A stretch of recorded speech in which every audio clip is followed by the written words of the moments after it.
तो dear, hedging को बहुत अच्छी तरह से डिटेल्स में समझने के बाद वी मूव ऑन।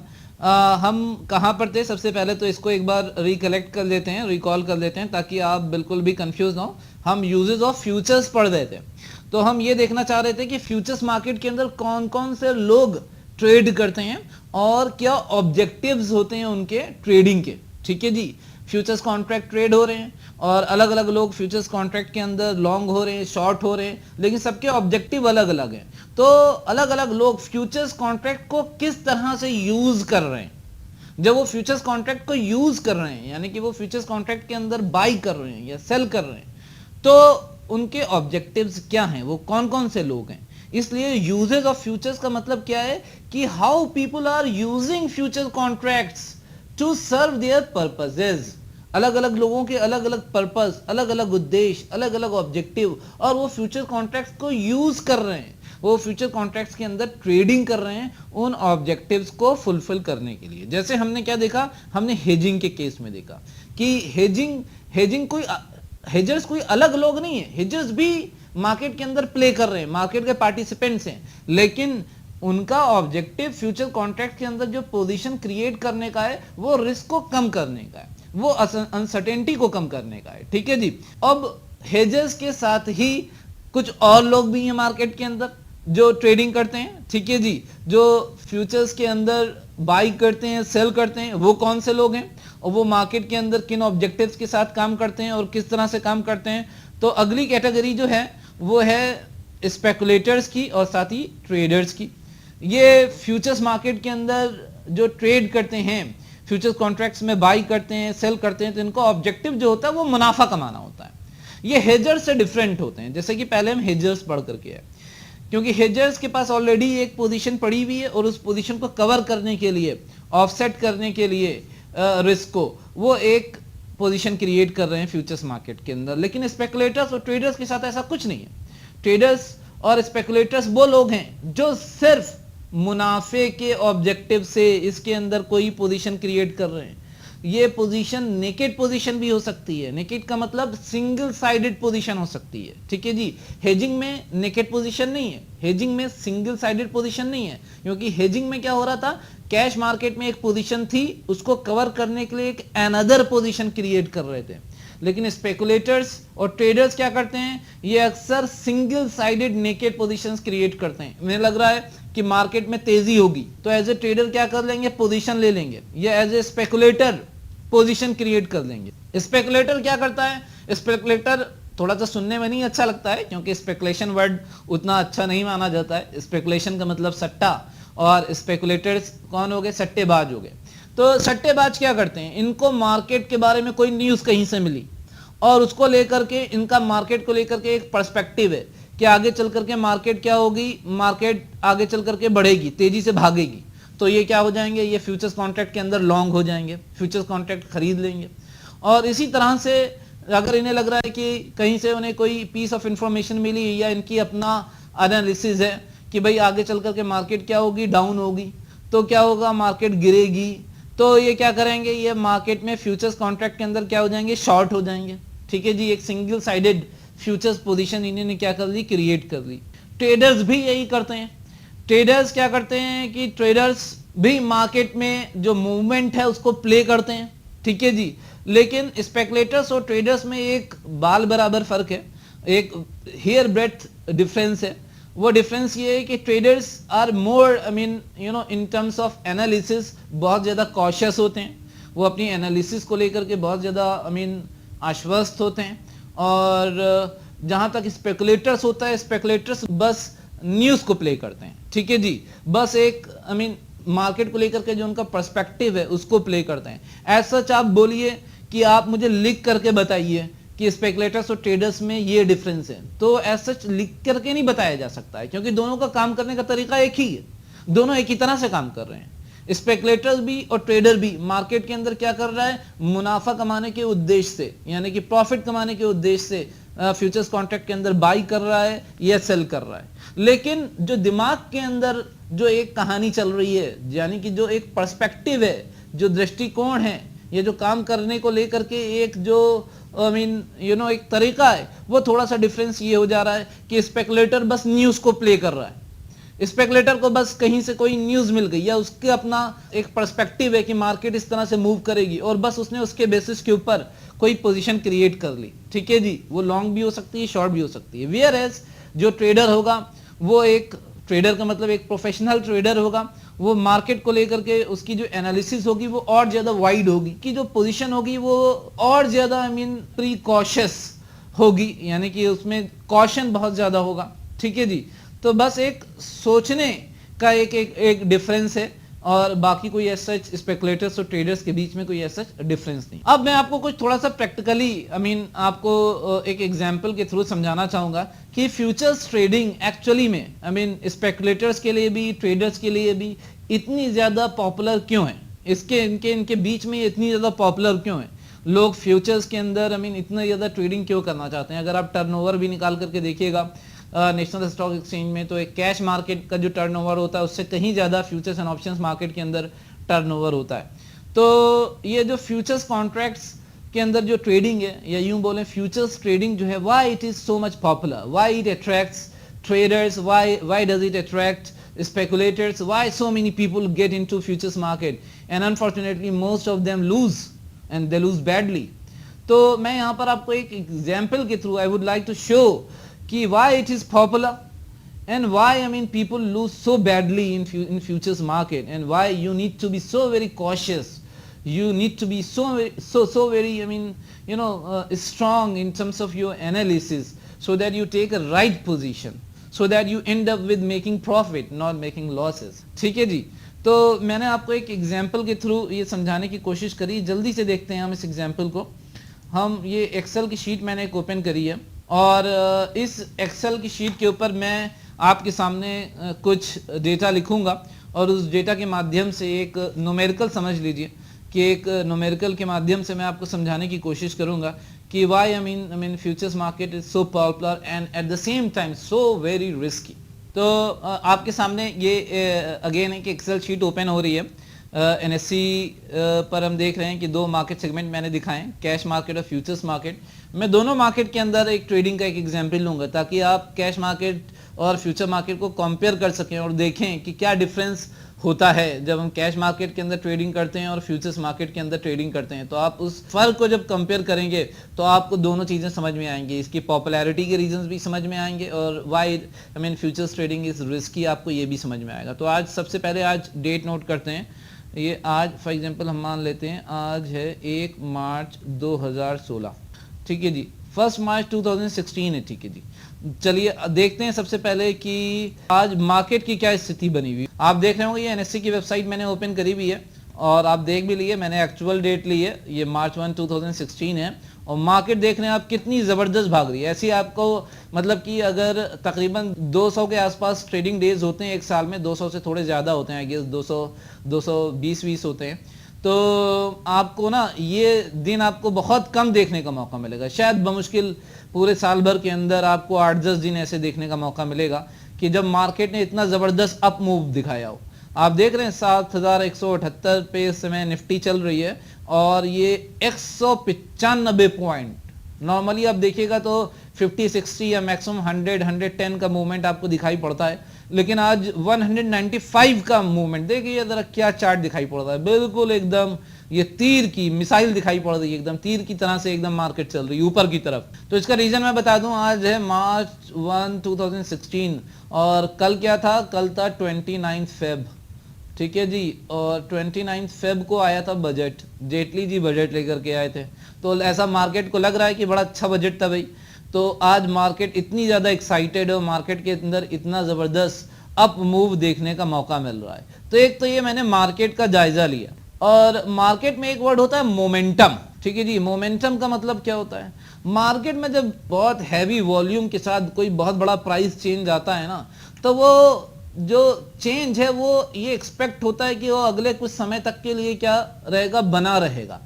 जैसे कि कोई भारी गाड़ी अगर तेज स्पीड में चल रही हो तो अगर आप उसमें ब्रेक लगाना चाहें तो वो तुरंत एकदम से ब्रेक नहीं लगा सकते हैं, हल्की साइकिल में तो तुरंत ब्रेक लग जाएगा, लेकिन आप चाहें कि अगर रेल के इंजन में अगर आप ब्रेक लगाना चाहें तो वो रुकती है, ऐसा ही होता है ना।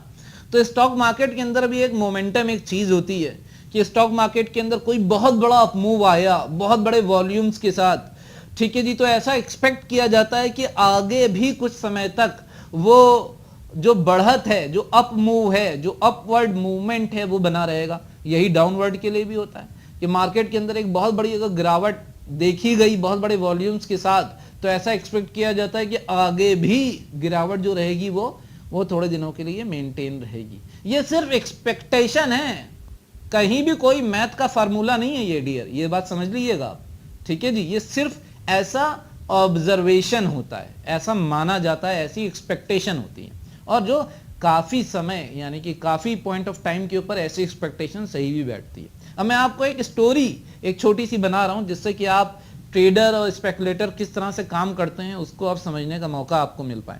अब जबकि आपको ये मार्केट की पिक्चर दिखाई पड़ रही है तो आपके मन में ये ख्याल आ रहा है, ट्रेडर के दिमाग में, स्पेकुलेटर के दिमाग में, कि भाई अगले कुछ दिन या अगले कुछ वीक मार्केट के लिए अच्छे होने वाले हैं, ठीक है जी।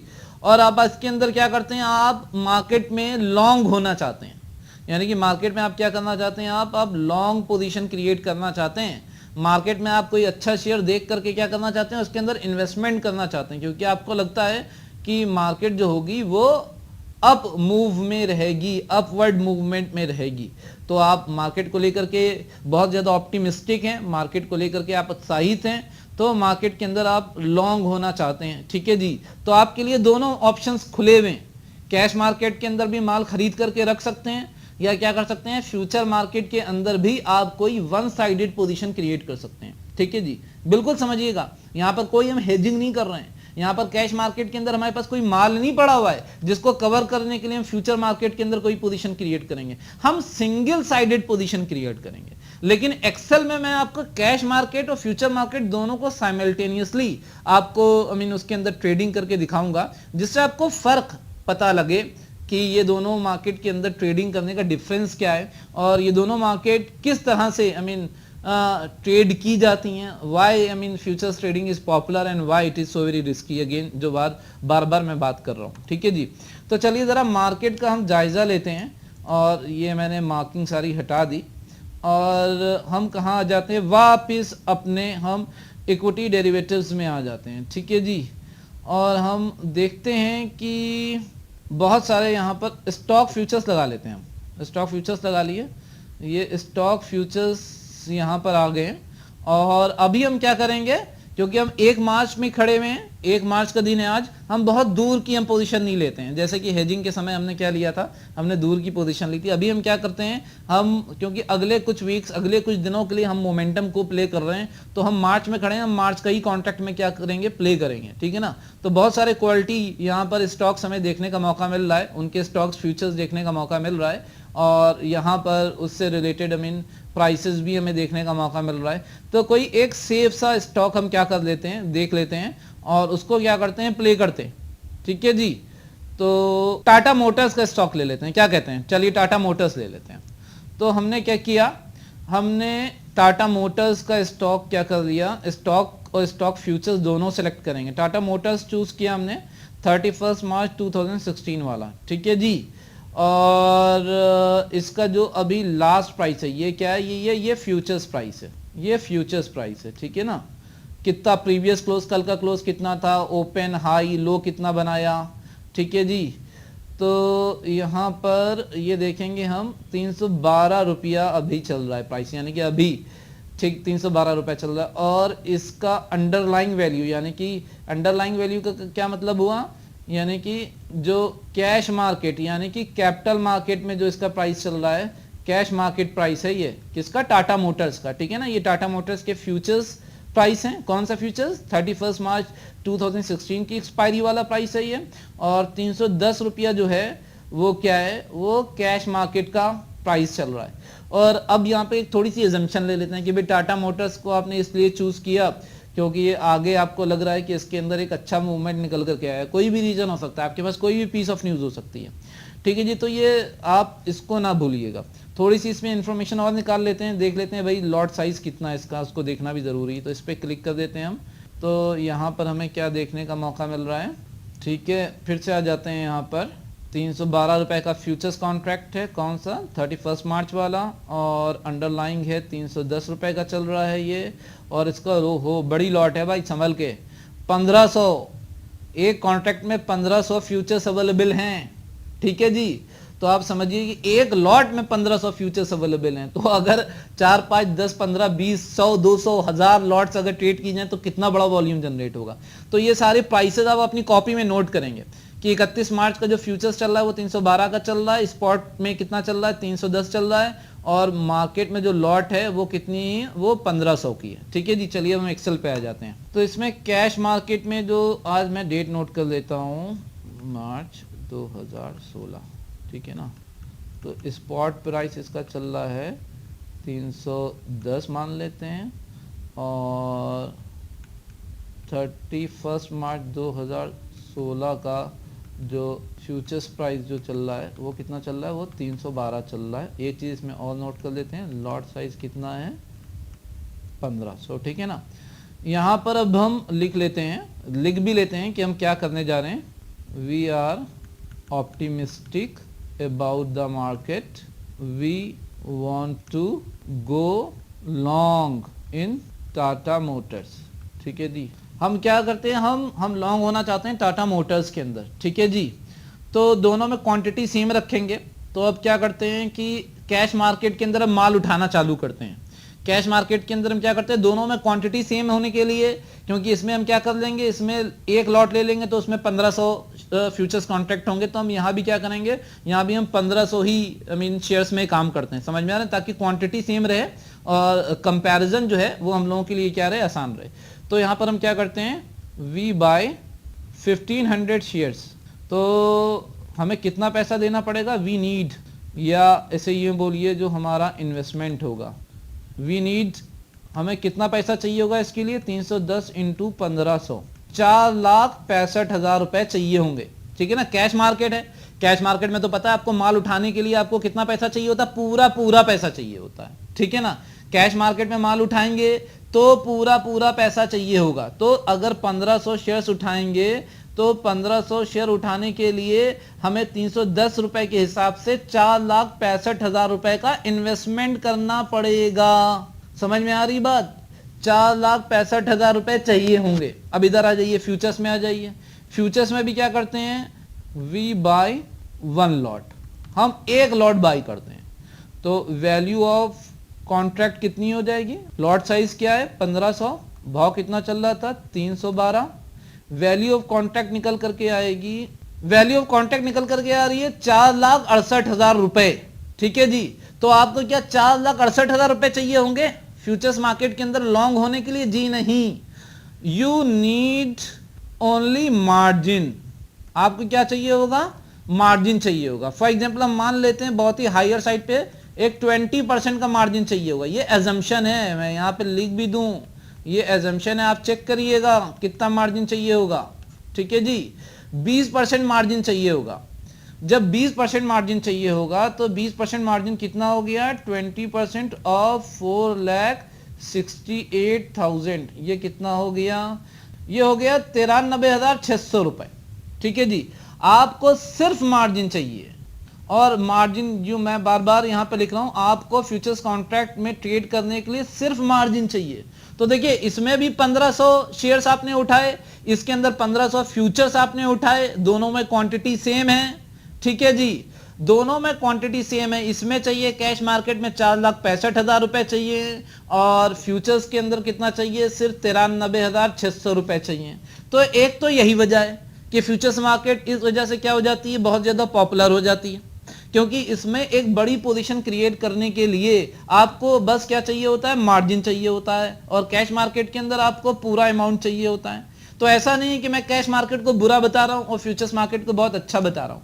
ये जो अच्छाई यहां पर दिखाई पड़ रही है, ये अच्छाई नहीं है, ये तलवार है जो लटक रही है। क्योंकि कैश मार्केट के अंदर तो आपने माल उठा लिया, मार्केट में क्या होगा, अगर मार्केट डाउन हो गई तो कम से कम आपके पास माल पड़ा है, आपके पास वेट और ज्यादा करने का एक ऑप्शन ओपन है कि भाई ठीक है, हम इसे, हमें लग रहा था कि मार्च में मार्केट बढ़ेगी, बढ़ी नहीं तो गिर गई, हम इसे चलो ठीक है 3 महीने बाद बेचेंगे। लेकिन यहां पे क्या क्या है अपने फ्यूचर्स मार्केट के अंदर, आपने 31 मार्च 2016 का फ्यूचर कॉन्ट्रैक्ट उठाया है। तो अगर God forbid unfortunately market down होती है तो आप रुक नहीं पाएंगे, आपका कॉन्ट्रैक्ट क्या हो जाएगा, 31 मार्च 2016 को एक्सपायर हो जाएगा, ठीक है जी। और आपका जो लॉस है वो लॉस आपको काटना पड़ जाएगा, वो लॉस आपको भुगतना पड़ जाएगा। तो एक तो वजह ये, इतने रिस्क के बावजूद भी जो एक एक्साइटमेंट है कि भाई 4,68,000 रुपए की पोजीशन, 5 लाख रुपए की पोजीशन मात्र 93,600 रुपए देख करके, मात्र लगभग 1 लाख रुपए खर्चा करके 5 लाख रुपए की लगभग पोजीशन आप क्रिएट करे ले रहे हैं। तो ये एक बहुत बड़ा एक एक्साइटमेंट है, जो एक्साइटमेंट अट्रैक्ट करता है लोगों को फ्यूचर्स कॉन्ट्रैक्ट के अंदर प्ले करने के लिए। तो मैंने आपको दिखाया कि ये मेन रीजन है कि सिर्फ इसमें मार्जिन पे करो, ठीक है जी, और मार्जिन पे करने के बाद आप एक बड़ी पोजीशन क्रिएट कर लो और फिर जो प्रॉफिट लॉस होगा वो उस बड़ी पोजीशन के ऊपर आएगा और आपका जो नेट रिटर्न कैलकुलेट होगा वो सिर्फ आपके इन्वेस्टमेंट, सिर्फ मार्जिन मनी के ऊपर कैलकुलेट होगा, जो कि एक बड़ा प्रतिशत हो सकता है, जिस वजह से फ्यूचर्स मार्केट क्या है, बहुत ज्यादा पॉपुलर है। अभी आगे फर्दर हम कैलकुलेशन करेंगे तो हमें और बढ़िया तरह से आपको ये चीजें समझ में आए। तो आपने देखा इस तरह से कि सिर्फ 20% मार्जिन आपने पे किया और आपने जो पोजीशन खड़ी करी वो आपने 100% खड़ी कर दी। बात समझ रहे हैं ना, यानी कि आपका मार्जिन है सिर्फ 1 लाख रुपए के आसपास और आपकी जो पोजीशन है वो है 5 लाख रुपए की, तो 20% का मार्जिन, 100% की पोजीशन, ठीक है। तो ये जो ओवरऑल पोजीशन है, ये पोजीशन कहलाती है लेवरेज्ड पोजीशन। लेवरेज्ड पोजीशन, आपको यहाँ पे ये टर्म भी समझने का मौका मिल रहा है, लेवरेज्ड पोजीशन है ये। तो जो फ्यूचर्स मार्केट होता है, यहाँ पर जो ट्रेडिंग होती है, ट्रेडिंग जो होती है इसके अंदर, ट्रेडिंग इज लिवरेज्ड। लिवरेज्ड का मतलब क्या हुआ, या लिवरेज का मतलब क्या हुआ, जब आप एक छोटा अमाउंट दे करके आप एक बड़ी पोजीशन क्रिएट कर रहे हैं, तो इस तरह की जो पोजीशन होती है ये लिवरेज्ड पोजीशन होती है। तो लिवरेज पोजीशन दिखने में तो बड़ी अच्छी होती है, बड़ी ज्यादा एक्साइटिंग भी लगती है, जैसे कि लग भी रहा है, किसी मात्र 93,600 रुपए दिए, पोजीशन खड़ी कर दी 4,68,000 रुपए की, ठीक है जी, और कहाँ कैश मार्केट में पूरा पैसा देना पड़ रहा था। तो ये जो लिवरेज्ड पोजीशन है बड़ी अच्छी लग रही है, लेकिन ये जब प्रॉफिट होता है तो बड़ा मजा आता है, जब लॉस होता है ना तो पूरी गर्दन उड़ जाती है, ठीक है जी। तो वो कैसे होता है वो अभी आपको हम दिखाएंगे, वो कैलकुलेशन के माध्यम से हम आपको समझाएंगे।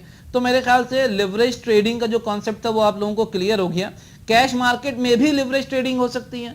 कैश मार्केट में आप लिवरेज ट्रेडिंग कैसे कर सकते हैं, आप मार्केट से पैसा उधार ले लीजिए, ठीक है जी।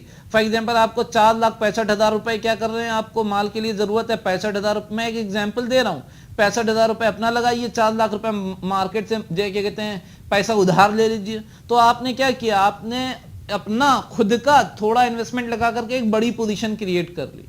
तो कैश मार्केट में भी आप इस तरह से एक लिवरेज पोजीशन खड़ी कर सकते हैं, ठीक है। लेकिन अभी वो समझाना और उस बात में जाना मेरा ऑब्जेक्टिव नहीं है। मेरा ऑब्जेक्टिव है कि कैश मार्केट और फ्यूचर्स मार्केट के अंदर ट्रेडिंग में डिफरेंस क्या है और प्रॉफिट लॉस का सिनेरियो किस तरह से चेंज होता है वो मैं आपको समझा पाऊं, तो वो समझाना ही मेरा एक ऑब्जेक्टिव है, ठीक है जी।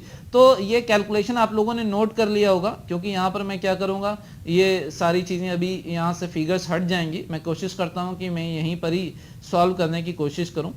अब मान लेते हैं कि यहाँ से टाइम आगे बढ़ता है, टाइम आगे बढ़ता है और मैं मान लेता हूँ कि चलो भाई 1 मार्च है आज, मान लिए कि 15 मार्च को हम पहुंच जाते हैं, एक एजम्पशन ले रहा हूं मैं, 15 मार्च 2016 को पहुंच जाते हैं, ठीक है जी। और 15 मार्च 2016 को जाकर के जो पहली सिचुएशन है, वो पहली सिचुएशन क्या है, सिचुएशन 1, क्योंकि मैं हमेशा दोनों सिचुएशंस आपको दिखाने की कोशिश करता हूं। सिचुएशन 1 क्या है कि मार्केट मूव्ड अप, मार्केट ऊपर चढ़ गई और ये जो 310 रुपए का शेयर था वो 15 मार्च 2016 को वो ट्रेड हो रहा है, लेट्स से 330 रुपए का ट्रेड हो रहा है, बहुत ज्यादा मैंने मार्केट नहीं चढ़ाई, 330 रुपए का ट्रेड हो रहा है, 330 रुपए का ट्रेड हो रहा है, यानी कि आपने 310 रुपए का लिया था और उसमें आपको कितने मिल रहे हैं, 20 रुपए मिल रहे हैं, ठीक है जी। तो बजाय हम पूरे 1500 का कैलकुलेशन करने के लिए हम इंडिविजुअल 1 शेयर का कैलकुलेशन निकाल लेंगे और यहाँ पर फ्यूचर कॉन्ट्रैक्ट में भी हम क्या करेंगे, 1 फ्यूचर कॉन्ट्रैक्ट का कैलकुलेशन निकालेंगे, उससे परसेंटेज टर्म्स को कैलकुलेट करना हमारे लिए आसान हो जाएगा, क्योंकि मेरा ऑब्जेक्टिव वही आपको दिखाना है कि कितने % का रिटर्न निकल करके आता है। तो यहाँ पे 310 में आपको 20 रुपए क्या हो गए, मिल गए। तो अगर रेट ऑफ रिटर्न निकालेंगे तो क्या होगा, तो रेट ऑफ रिटर्न जो हमारा हो जाएगा 20 रुपए हमें मिल रहे हैं कितने रुपए के इन्वेस्टमेंट पर, 310 रुपए के इन्वेस्टमेंट पर, परसेंटेज फॉर्म में निकाल लिए तो तकरीबन ये कितने % आ जाएगा। चलिए इसको हम कैलकुलेट ही करके देख लेते हैं ताकि एग्जैक्ट फिगर निकल करके आए। तो तकरीबन जो इसमें आपको रिटर्न निकल करके आ रहा है वो कितने का निकल करके आ रहा है, 6.5% का रिटर्न निकल करके आ रहा है। सिर्फ 15 दिन में आपको क्या हो गया, 6.5% का रिटर्न कैश मार्केट के अंदर निकल आया। नॉट बैड, अच्छा रिटर्न है। कहाँ आप सोचिए 4% आपको एक साल में मिलता है, और यहाँ पर जो है क्या कहते हैं सिर्फ 15 दिन में 20 रुपए अगर शेयर पे चढ़ गए 310 रुपए के शेयर पर, तो बहुत अच्छा रिटर्न है 6.5%। लेकिन ताज्जुब ये है कि ये रिटर्न बहुत सारे लोगों को अच्छा नहीं लगता है। ये सब बड़ा सरप्राइजिंग फैक्ट है। उन्हें लगता है बस 6.5%, 310 रुपए में 20 रुपए तो बढ़े। और यही वो वजह है जिसकी वजह से एक ग्रीड के चक्कर में हमें 95 to 98% लोग जो हैं वो मार्केट के अंदर पैसा लूज करते हैं। अब देखिए, अब यही बंदा जिसको ये रिटर्न बुरा लग रहा था, अगर वो फ्यूचर्स मार्केट के अंदर ट्रेड करता तो कितना अच्छा रिटर्न कमाता, तो शायद उसको ये रिटर्न अच्छा लगता। तो यहां पर क्या हुआ, हम मान लेते हैं कि ये जो 15 मार्च को 330 रुपए पे स्पॉट मार्केट में टाटा मोटर्स ट्रेड हो रहा था, इससे थोड़ा ज्यादा हम मान लेते हैं, ठीक है जी। हम मान लेते हैं 335 रुपए में वो किसमें ट्रेड हो रहा है, वो 335 रुपए में वो फ्यूचर्स मार्केट के अंदर ट्रेड हो रहा है, ठीक है जी। यहां पर भी आप अपनी जो लॉन्ग पोजीशन आपने क्रिएट करी थी फ्यूचर्स मार्केट के अंदर, उसको आप लिक्विडेट करते हैं। तो एक तरह से आपने 312 का खरीदा था, 335 रुपए का हो गया। एक फ्यूचर कॉन्ट्रैक्ट का कैलकुलेशन निकालेंगे क्योंकि रेट ऑफ रिटर्न निकालना है। तो आपको 312 और 335 का जो डिफरेंस था वो कितना हो गया, तकरीबन हो गया आपका 23 रुपए, ठीक है जी। 312 और 335 का डिफरेंस कितना हो गया, 23 रुपए। 23 रुपए आपको मिल रहे हैं 312 रुपए के इन्वेस्टमेंट पर। यहीं पे ही दिक्कत है। दिक्कत क्या है, क्योंकि आपका जो मार्जिन मनी था, आपको जो इन्वेस्टमेंट था वो 20% था।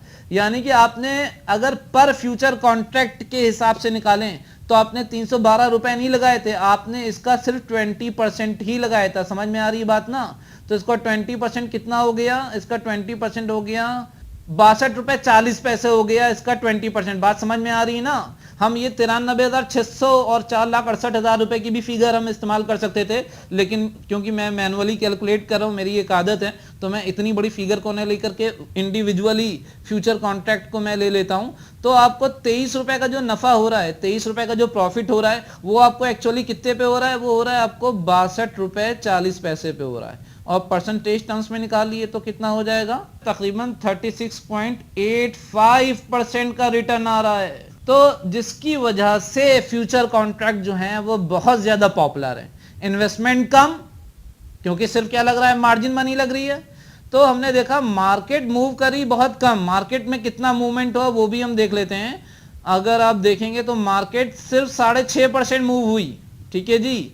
मार्केट से तकरीबन 6.5-7% मूव हुई, लेकिन आपको रिटर्न कितना आ रहा है, आपको रिटर्न आ रहा है फ्यूचर मार्केट के अंदर तकरीबन 37%, 37% रिटर्न आ रहा है, क्योंकि आपने सिर्फ मार्जिन का इन्वेस्टमेंट किया है, इसमें फुल इंटायर अमाउंट नहीं चाहिए।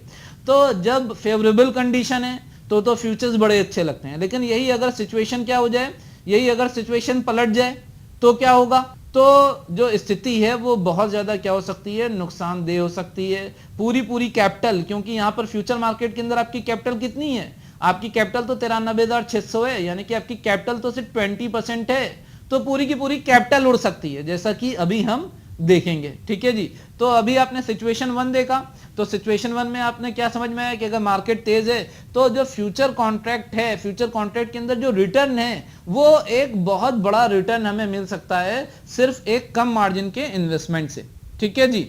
आगे देखते हैं, हम यहां पर सिचुएशन 2 लगा लेते हैं। तो अब हम लगा लेते हैं सिचुएशन 2, ठीक है जी। और सिचुएशन 2 कुछ इस तरह की है कि मार्केट मूव्ड डाउन, ठीक है ना। मार्केट क्या हो गई, गिर गई, क्योंकि कुछ भी हो सकता है। सिचुएशन 1 में हमने एक फेवरेबल सिचुएशन देखी जिसमें कि मार्केट मूव हो गई थी, अप हो गई थी, क्योंकि हम लॉन्ग थे तो हमारे लिए मार्केट का मूव अप करना जो था वो फेवरेबल था।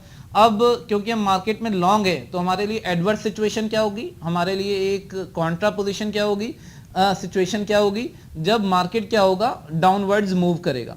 तो यहां पर हम मान लेते हैं कि जब 15 मार्च 2016 की डेट आई, उसके आसपास जो मार्केट थी तब तक बहुत ज्यादा क्या हो चुकी थी, गिर चुकी थी। और हम मान लेते हैं कि जो 1 मार्च को 310 रुपए का प्राइस चल रहा था, हम थोड़ा सा इस मार्केट को गिरा देते हैं। हम मान लेते हैं कि 310 से गिर करके जो मार्केट है वो कितने पे आ गई, वो मार्केट आ गई 280 पे आ गई। मैं यूं ही ले रहा हूँ, रफली ले रहा हूँ, कोई 20 30 40 रुपए का मूवमेंट कोई बहुत बड़ा मूवमेंट नहीं होता है। तो 310 से मार्केट गिर करके कितने पे आ गई, 280 रुपए पे आ गई। तो एक तरह से आपको कितने का लॉस हो रहा है, आपका लॉस हो रहा है 30 रुपए का। तो 30 रुपए का लॉस हो रहा है आपको कितने इन्वेस्टमेंट पर, 310 रुपए के इन्वेस्टमेंट पर।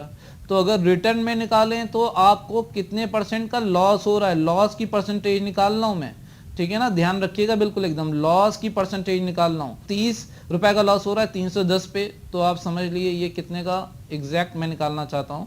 तो एग्जैक्ट अगर निकालें तो 30 रुपए का लॉस 310 पे, ये हो गया लॉस आपका हो रहा है तकरीबन 9.67%। तो आपका 9.67% जो कैपिटल है वो घुस गई, ठीक है ना, 9.67% आपका लॉस हो गया, 9.67% आपकी कैपिटल आपने लूज कर दी अपनी।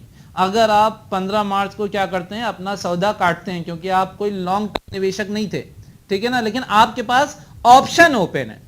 अगर आप ये लॉस नहीं काटना चाहते हैं तो आपके पास ऑप्शन ओपन है, क्योंकि माल आपके डीमैट अकाउंट में पड़ा हुआ है, आप चाहें तो उसे होल्ड कर सकते हैं। लेकिन हम ये मान रहे हैं कि आपने माल को होल्ड नहीं किया, और इस डर से कि आगे चल करके आपको और ज्यादा लॉस ना हो, आपने अपनी पोजीशन क्या कर दी, काट दी, और आपने 30 रुपए प्रति शेयर, 30 रुपए पर शेयर के हिसाब से आपने क्या किया, अपना लॉस बुक कर लिया। और ओवरऑल जो आपका 4,65,000 रुपए का जो आपका इन्वेस्टमेंट था, उस पे आपको माइनस 9.67% का क्या हो गया, लॉस हो गया। वो रुपी टर्म्स में कितना लॉस हुआ वो आप निकाल सकते हैं। और यहां पे मान लेते हैं, क्योंकि स्पॉट मार्केट और फ्यूचर्स मार्केट आसपास ही चलते हैं, फ्यूचर्स मार्केट नॉर्मल सिचुएशंस में स्पॉट मार्केट के कंपैरिजन में थोड़ा सा ऊपर रहता है, ये फैक्ट आपको अभी तक अच्छी तरह से समझ में आ चुका है। तो जो 280 रुपए का मार्केट चल रहा था, कैश मार्केट, स्पॉट मार्केट में जो रेट 280 रुपए का चल रहा था 15 मार्च को, हम मान लेते हैं कि ये कितने का चल रहा था, ये फ्यूचर्स मार्केट में चल रहा था 285 रुपए का,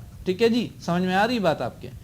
तो 285 रुपए का ये फ्यूचर्स मार्केट के अंदर चल रहा था। तो जो आपने फ्यूचर कॉन्ट्रैक्ट 312 रुपए का उठाया था, अब वो कितने का हो गया है, 285 रुपए का हो गया है। तो इसमें हो गया आपको लॉस, कितने का लॉस हो गया है, आपको लॉस हो गया है तकरीबन ये लॉस जो मुझे दिखाई पड़ रहा है, ये 27 रुपए का लॉस दिखाई पड़ रहा है।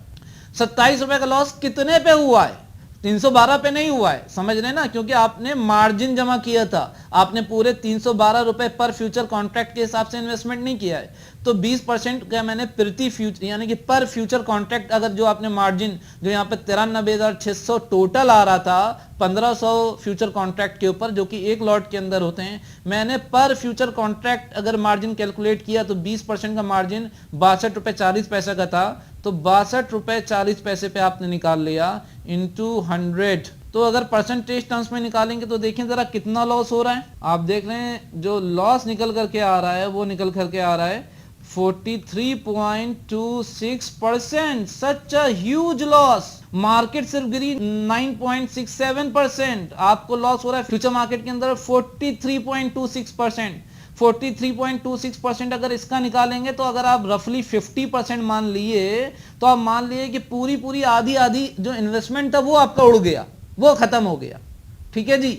तो ये फर्क है कैश मार्केट में और फ्यूचर मार्केट के अंदर। अगर फ्यूचर मार्केट के अंदर आप लिवरेज्ड ट्रेडिंग करते हैं, आपको लिवरेज मिलता है मार्जिन की वजह से, और मार्जिन के बेसिस के ऊपर आप एक बड़ी पोजीशन क्रिएट कर लेते हैं, जिसकी वजह से आपको जो प्रॉफिट होता है वो भी इन टर्म्स ऑफ परसेंटेज आपको बड़ा होता है, और अगर लॉस होता है डियर तो लॉस भी आपको क्या होता है, बड़ा होता है, ठीक है। तो मैं यहां पर कोई कैश मार्केट को अच्छा और फ्यूचर मार्केट को बुरा नहीं बता रहा हूं या वाइसी वर्सा नहीं बोल रहा हूं, आपको बस ध्यान रखना है, आपको पता होना चाहिए, ठीक है ना, आपको रिस्क पता होना चाहिए, और आपको इस रिस्क को कैसे मैनेज करना है ये भी आपको पता होना चाहिए, अगर आप एज अ प्रोफेशनल मार्केट के अंदर काम करना चाहते हैं तो। तो मेरा ऑब्जेक्टिव था कि स्पेकुलेशन करते हैं हम या फ्यूचर्स मार्केट के अंदर ट्रेडिंग करते हैं, सिंगल साइड पोजीशन क्रिएट करते हैं, तो कैश मार्केट और फ्यूचर मार्केट में क्या फ़र्क है वो फ़र्क मैं आपको समझा पाऊँ। फ्यूचर मार्केट क्यों पॉपुलर है, क्योंकि थोड़ा पैसा लगा करके बड़ी पोजीशन क्रिएट हो रही है और आदमी को प्रॉफिट ही दिखाई पड़ता है, लॉस दिखाई नहीं पड़ता है। कुछ ऐसा ही होता है ज़्यादातर लोगों के साथ, और लगता है कि कैश मार्केट अगर 5% मूव करेगी तो फ्यूचर मार्केट में हमें जो नेट रिटर्न निकल करके आएगा वो बहुत बड़ा रिटर्न हो जाएगा, 20-25% रिटर्न निकल आएगा, जैसा कि हमने देखा भी सिचुएशन 1 में। लेकिन वो ये नहीं देख पाते हैं कि अगर कैश मार्केट सिर्फ अगर 9% अगर डाउन हो रही है तो हमें फ्यूचर मार्केट के अंदर हमें 43% लॉस हुआ जा रहा है। ये एग्जाम्पल है, एक्चुअल फिगर्स चेंज हो सकती हैं। तो अगेन जो मेरा ऑब्जेक्टिव था कि मैं आपको जो ट्रेडिंग का डिफरेंस है कैश मार्केट और फ्यूचर मार्केट में, वो ट्रेडिंग का डिफरेंस मैं आपके सामने एक खोल करके रख पाऊं और आपको बहुत ही क्लियरली समझा पाऊं। होपफुली आपको कैश मार्केट और फ्यूचर्स मार्केट के अंदर ट्रेडिंग का डिफरेंस समझ में आया होगा और आपको पता चला होगा कि स्पेकुलेटर्स या ट्रेडर्स जो हैं वो फ्यूचर्स मार्केट के अंदर किस तरह से ट्रेडिंग करते हैं। ठीक है डियर।